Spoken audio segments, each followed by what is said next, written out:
My concern is that a leading scholar in the field of constitutional law has recently reviewed your writings and concluded that you demonstrate an extreme willingness and even radical willingness to revisit settled precedents.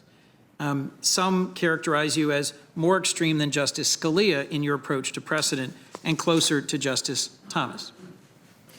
Senator Coons, with respect, as I explained this morning, that sentence has been plucked out of the article to kind of, I think, create a misimpression about the context. The whole article discussed reliance interests, discussed the reasons for stare decisis, and emphasized that courts ought not disrupt settled precedent, absent very good reason to do so, reliance interests being one.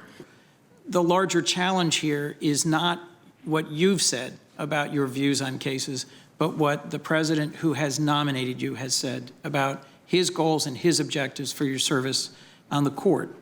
And frankly, my concern about originalism and an activist willingness to reconsider precedent is that in combination, Justice Scalia's views, often expressed in sharply worded, memorable dissents, may make for great academic reading, but I think most Americans don't expect them to become the law of the land.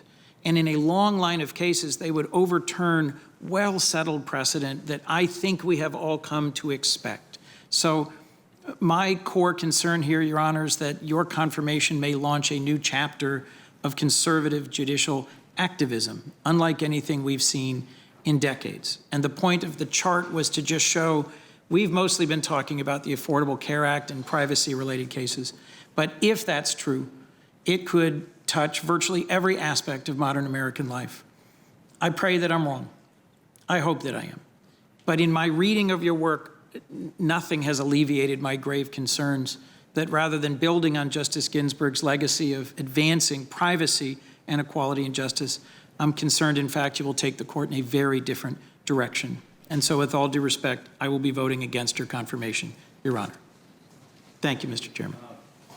There was Marbury, there's Brown, there's Mapp versus Ohio, there's the civil rights cases. So just very briefly, the reason those cases were picked by you, nobody is suggesting in today's world that it's not the Supreme Court's decision to interpret the Constitution, Marbury versus Madison. That's correct. And to be clear, that list was formulated by other scholars. Right. I was referring to it. But Not yes, just your list. Nobody thinks that Marbury versus Madison and the court's authority right. to interpret the Constitution. And nobody in America is wanting to go back to segregation. No legislative body is attempting to do that for a good reason. America does not want that. Nobody in their right mind wants that. The rest of these cases that have been listed as super precedent have that commonality. Overwhelming acceptance, is that correct? Yes, that is correct. As to Roe and Casey and to Heller and to United Citizens, active litigation going on right now today. Is that correct? That is correct. Senator Hawley.